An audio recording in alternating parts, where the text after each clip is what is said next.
Tonight on the program, the online controversy over the Dark Side of Paradise documentary and what expats really think about Thailand.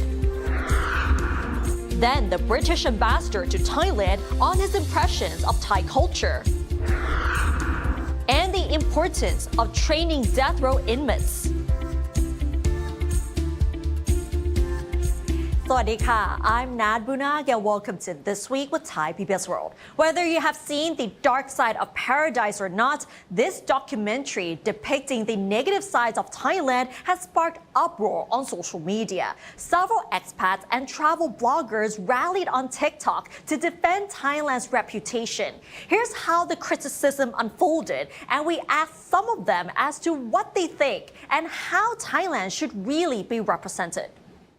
You want to be misleading and paint Thailand as an absolute disgusting place.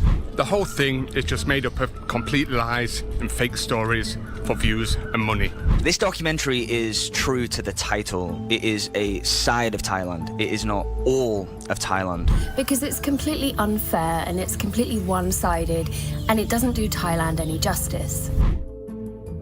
Unfair, biased, and misrepresented. These are some of the comments in these TikTok videos where many expats in Thailand criticize a BBC documentary for putting the country in a negative light. The documentary, Thailand, The Dark Side of Paradise, caused outrage on social media, many users of which criticized the way it only highlighted the negative sides of Thailand, especially sex tourism. They also felt that it is not a true representation of what they claim is a safe and friendly country. Catherine, an English teacher in Buriram, was among those who felt that way. When you have a documentary titled The Dark Side of, people are going into that immediately thinking this is a negative place, this is a dangerous place, even if what they see in the documentary doesn't reflect that. You're already setting an opinion. And I feel that the documentary shows about 5% of Thai culture. It's not even Thai culture. It's where you go if you want to party, where you go if you want to meet other foreigners, which is absolutely fine. But there's this other 95% of Thailand that they didn't show. And maybe they experienced it, but they didn't show it in the documentary. And I think that's unfair because Thailand is one of the most welcoming countries I've ever been to. Some also revealed that they were approached to participate in the documentary.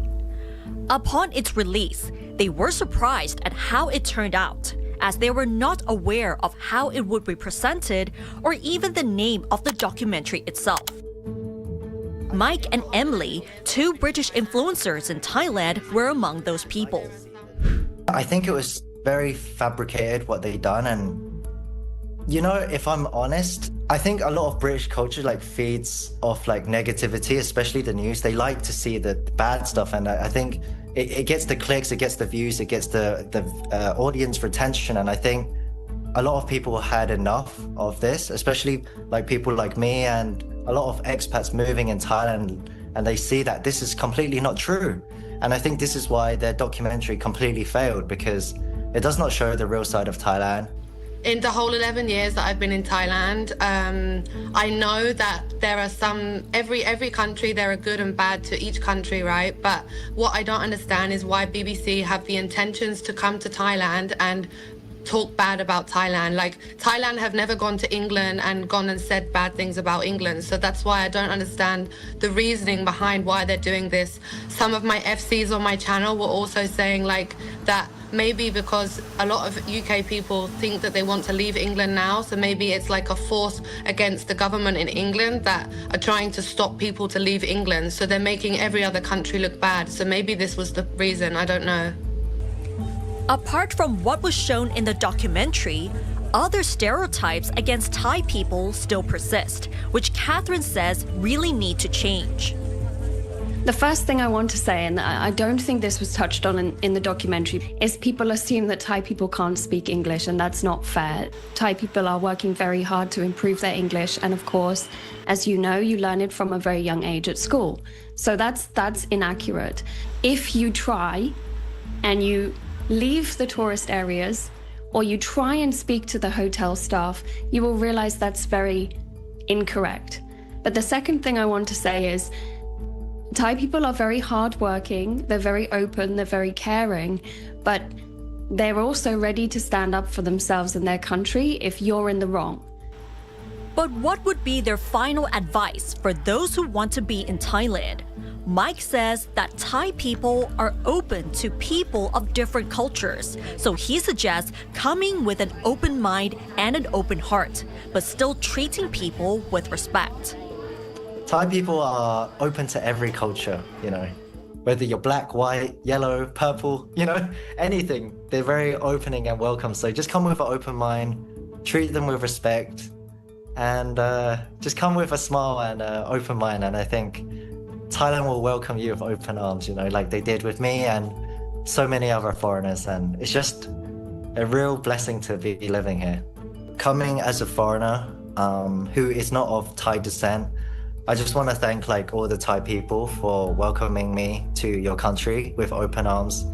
The last 3 years, I've received nothing but love and kindness from the Thai people, more than anything I can receive.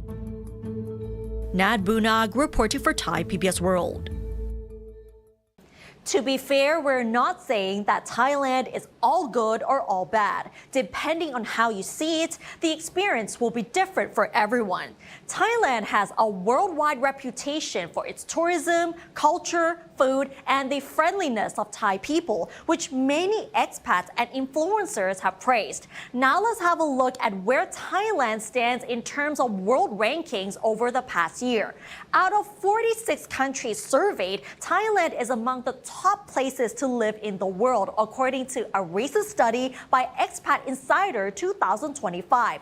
The reason why Thailand is favored along with other Asian countries is affordability, especially with housing, which expats say are very easy to find. At the same time, they are also inexpensive compared to their home countries. Other reasons include the ease of resettling in a different country, the culture, and also how friendly local people are to expats. Leisure options and quality healthcare are also among the top reasons why these expats choose to come to Thailand. Overall, Thailand does not look bad in terms of its reputation among expats. It is not, however, really the top choice for working abroad. What most expats are really looking for are a healthy work-life balance, job security, and career prospects. Unfortunately, Thailand has a lower score on these areas according to this survey, especially on the work culture. When it comes to only traveling, Thailand remains the top destination for tourists. Cities like Chiang Mai and Bangkok top the list of best cities in Asia, according to the Travel and Leisure magazine. Chiang Mai is also ranked second in the world's best cities list, while Bangkok is ranked fourth. And when you think of Thailand, the beautiful beaches come to many people's minds, including me. And of course, Phuket and Koh Samui are the most popular destinations, which are also listed among the top 5 islands in Asia this year. Phuket is also ranked 12th in the world's best islands list, and Koh Samui is ranked 14th. Apart from the beauty of Thailand, we cannot forget other underlying issues such as corruption. Thailand was ranked 107th out of 180 countries in last year's Corruption Perceptions Index, which is based on expert and business perceptions of a country's public sector. We also have to note that Thailand's scores have been decreasing since 2022, proving that corruption remains a persistent problem. And in terms of democracy, Thailand is considered not free, according to the Freedom in the World 2025 report, and that has surveyed over 195 countries around the world. The main reasons for Thailand's ranking is political party dissolutions by the constitutional courts and the authorities' decision to repatriate activists and refugees. Amid criticism of the documentary, the British ambassador to Thailand highlighted Thai people's friendliness and his travel experiences in the country. As this year is the 170th anniversary of diplomatic relations between Thailand and the UK, he also emphasized the UK's commitment to strengthening defense cooperation with Thailand. Frank Hanshi has more details.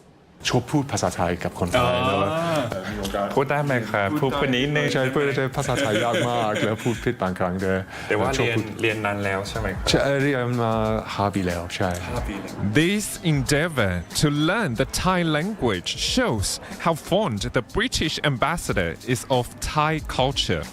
In contrast to a recent BBC documentary which has sparked a huge backlash, the ambassador emphasized his positive experiences while traveling in the country. Had a fantastic experience here. Obviously, the welcome by Thai people to international visitors is internationally famous as being very, very positive. You mentioned Thai food, of course, as a real highlight. So I eat too much Thai food generally. I love traveling around Thailand, and I mentioned for our 170th anniversaries, we're doing road shows around Thailand. So just in a couple of weeks' time, I'm going to be going to Korat, Khon Kaen, Buriram as part of that. So I've really enjoyed traveling around Thailand. I mean, one thing that links the UK and Thailand is that British people love to visit Thailand, and we have over 1 million visitors a year, and just this year we're 30% up on last year. So I know, not all of Thailand's tourist numbers are going up at the moment, but the UK is still going up very strongly.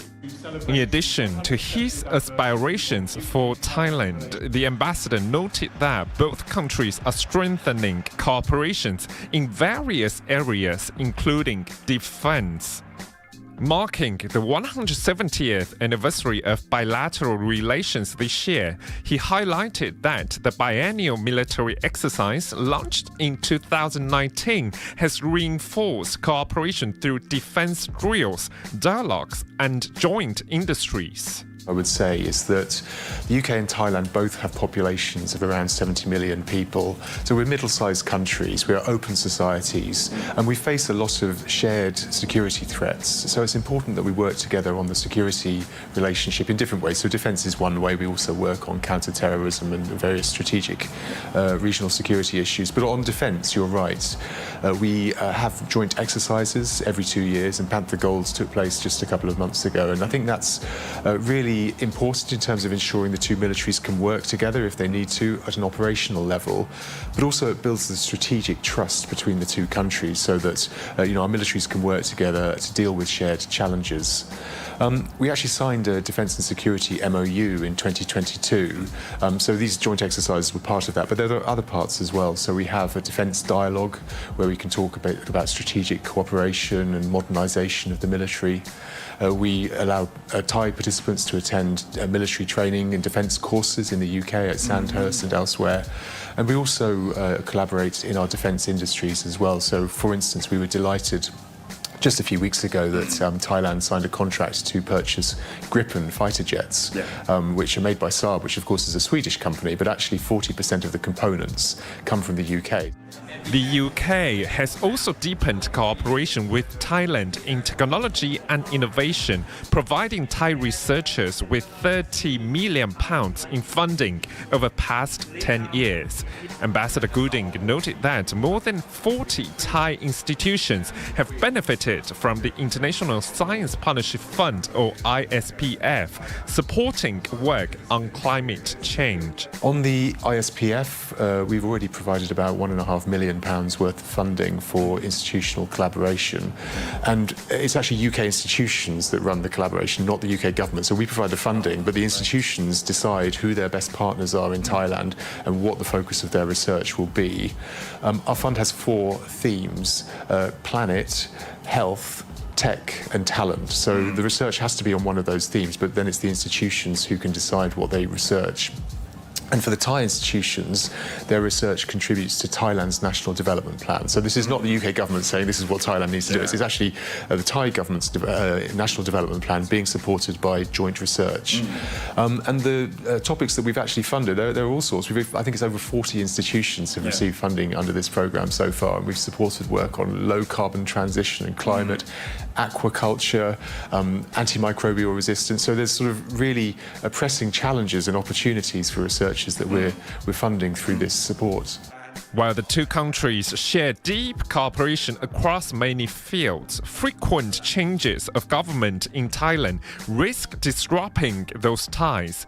With Anutin Charnvirakul now the third Prime Minister in just 2 years, the ambassador stressed that the key to maintaining relations with any government is purpose. Since I've been in Thailand in this job, I'm on my 4th UK Prime Minister as well. So we've also had a turnover a few years ago of Prime Ministers. But I think clarity of purpose is the key. And when you think about UK-Thailand relationship, our purpose is to support economic growth, creates jobs, to keep our people safe through security cooperation, to build people-to-people links, and by that I mean education, tourism, links between parliaments, universities. And those things don't change if a government changes. So, each successive government in Thailand that I've worked with and UK governments have supported economic growth. So we need to break down barriers to trade, promote investment. On security, we've talked about some of the risks in terms of climate security or global security threats. We still need to work together. So to me, I will work with whichever government the people of Thailand elect.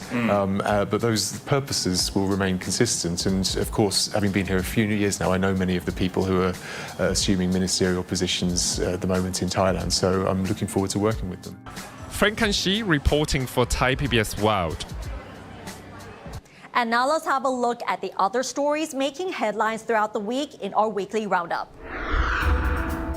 The Royal Gazette has published the appointment of ministers in the cabinet of Prime Minister Anutin Charnvirakul. The new cabinet is scheduled to take an oath before His Majesty the King on September 24th, before presenting its policy statement to Parliament, the last step before ministers can officially begin their duties. The Thai army used rubber bullets and tear gas on Wednesday to push back scores of Cambodians who assaulted Thai soldiers at Ban Nong Ya Keo in Sa Kaeo province. The Thai army reported that about 200 Cambodians had gathered to protest against Thailand's placement of barbed wire along the Thai-Cambodian border. 2 Thai soldiers were injured during the chaos and were taken to hospital. The Bank of Thailand has announced that it will revise its measures for dealing with mule accounts to minimize the impact on legitimate bank customers and businesses by the end of this month. One of their aims is to unlock frozen bank accounts within 4 hours if the account holder is proven innocent.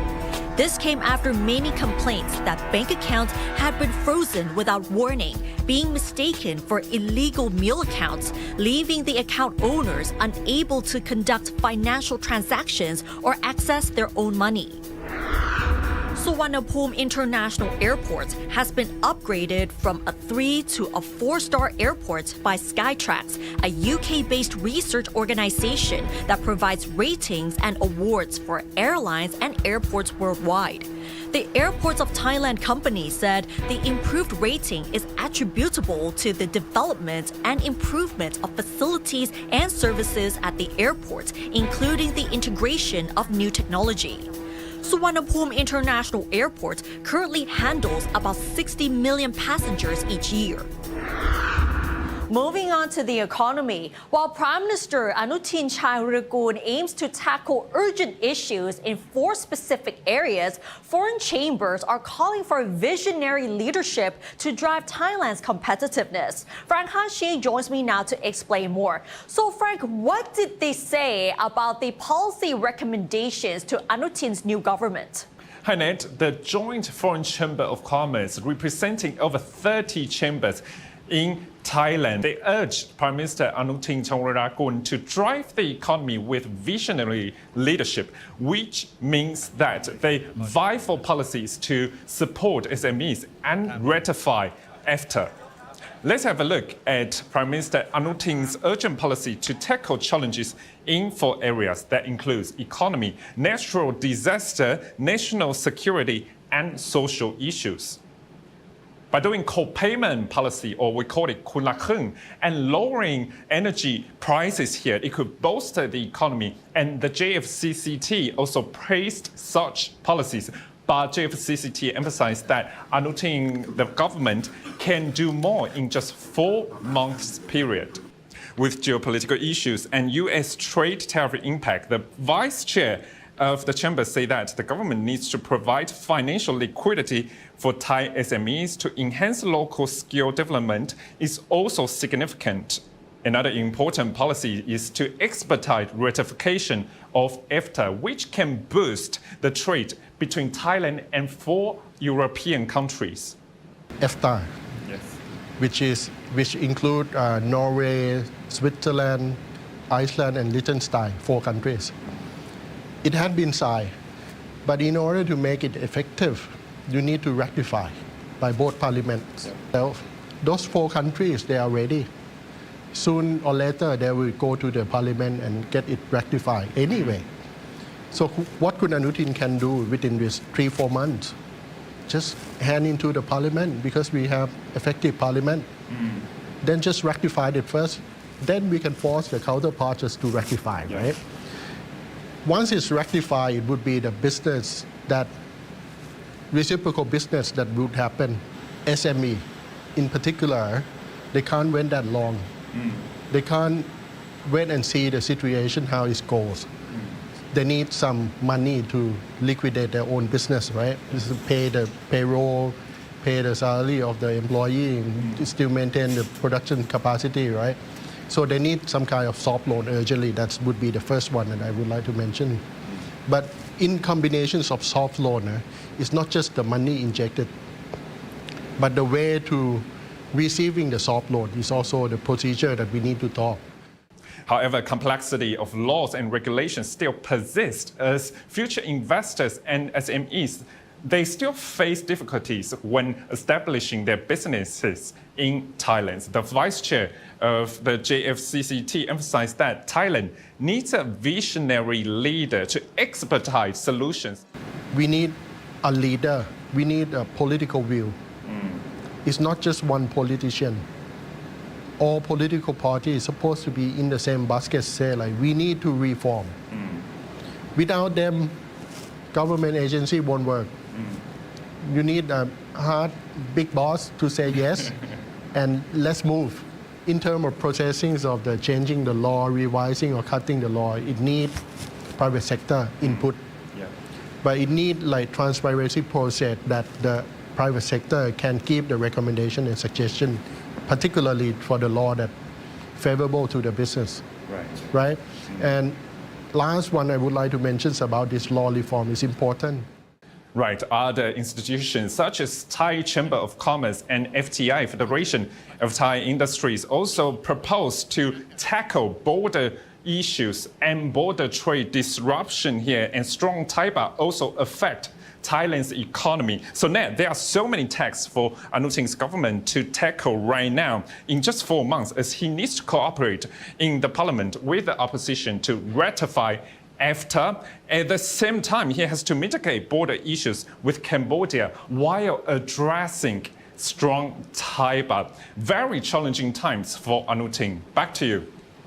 All right, thank you, Frank. And we'll end the program with the story. Behind the walls of Bang Kwang Central Prison, a rare therapy is changing lives even on death row. Through mindfulness and self-awareness training, prisoners are finding peace, reflection, and even hope.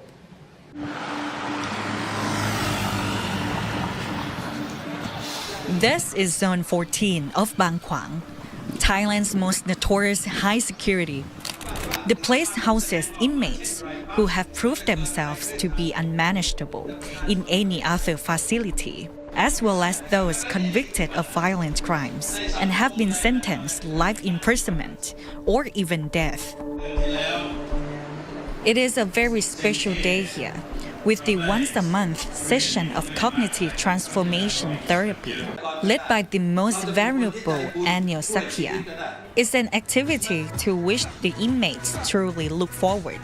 Of the 53 participants, most are on death row.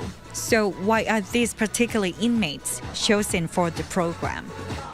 These are the group I think we need to teach more, because they are their life is nowhere. So instead of they are living in a very sorrow and sad and so bad, if they can ease their life, then it will be easy for the prison system, because they won't create a lot of problem, they won't fight each other, so they won't live in harmony, they won't live in a peace, and then it's a time for them to really think back of their actions, what they have done, what they have created, what their crime all about. In today's session, participants are learning about emotions and building self-awareness through the wheel of emotions, examining triggers and sharing in open discussions. Interactive practices like walk and freeze and mindful eating are both designed to ground them in the present moment. According to the superintendent, these new skills are having a positive impact on the prison environment. นักโทษประหารเนี่ยที่มาเรียนเนี่ยเมื่อก่อนห้องประหารจะมีปัญหาเรื่องของการทะเลาะอะไรพวกนี้แต่เมื่อรู้จักให้มีสมาธิรู้จักแยกแยะได้ไม่มีเรื่องของการกระทำผิดเขาก็จะอยู่แล้วก็เวลาว่างเขาก็นั่งสมาธิในระหว่างที่อยู่ห้องประหารจะมีรอยยิ้มให้ปกติถ้าใครไปห้องประหารก็จะมองเห็นสายตาที่แบบน่ากลัวแข็งกร้าวแบบนี้แล้วตาก็จะไม่ค่อยให้ความร่วมมือเพราะมีแต่ความเครียดแต่ตอนนี้มีความสุขขึ้น M is the only inmate in this group who is not on death row. As a non-Buddhist, he didn't know what to expect at first. Over time, though, he found the lessons to be deeply spiritual, and after a few sessions, he realized he no longer saw things the same way. It's just about knowing yourself, recognizing your emotions, how to deal with them, try and extinguish the suffering, and just how to be a better person, really. He's teaching a lot of these guys self-worth as well, that it's like, hey, you need to love yourself because you're not worthless. Because, okay, you're here and you're in death sentence. So I was the only one that's not a death sentence case. But he still included me anyway, which was nice because I needed it. Like I was not doing well mentally, right? So I think my mental health for me personally has gone 95% better in a very short time. It's very enlightening. I just feel peaceful, even though I'm here and I'm very far from my home and all the people I love. I'm not overly worried every day, I'm not sad, I'm not angry. Nowadays, M helps teach English to his fellow inmates and practices meditation daily. Another inmate has also experienced change through this program. Though his life behind bars remains the same, his perspective on life has been completely transformed. พระอาจารย์ท่านก็พยายามสอนว่าเราเข้าใจตัวเองมากแค่ไหนมนุษย์ส่วนใหญ่คิดว่าโลกหมุนรอบตัวเองครับแต่จริงๆไม่ใช่เลยครับเราเป็นสิ่งมีชีวิตเล็กๆที่อยู่ในโลกใบนี้เท่านั้นเองเรามองพลาดไปพอเราได้รู้จักการเซตมุมมองใหม่มันสามารถที่จะบอกเราได้โน้ติสเราได้ว่าเราไม่ต้องการที่จะทำอะไรหรือต้องการที่จะทำอะไรที่มันสำคัญกับชีวิตของเราจริงๆเราไม่ต้องไปเป็นสิ่งที่ใหญ่โตหรอกครับแค่อยู่กับตัวเองปัจจุบันเนี่ยแต่มันกลับเป็นเรื่องที่ยากที่สุดนะครับเพราะมันต้องใช้ความอดทนมากในสำหรับผมก็คือหลังจากที่เข้าโครงการแล้วผมไม่สามารถบอกได้ว่าผมเปลี่ยนไปเยอะแค่ไหนแต่ผมก็แค่รู้สึกว่าผมกำลังเป็นคนที่ดีขึ้น What the inmates gain here reaches beyond themselves through a ripple effect on the community around them. Ultimately, the lessons learned inside Bang Kwang Central Prison are a testament to the fact that even in the most difficult circumstances, a person can rewrite the story of their life.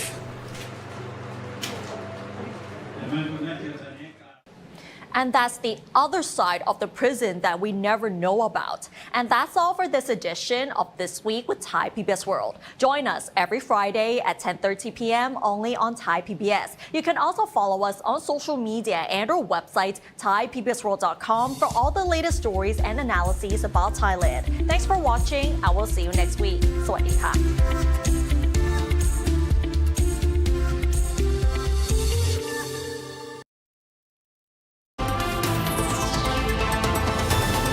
ข่าวไทย PBS ข่าวที่คุณวางใจ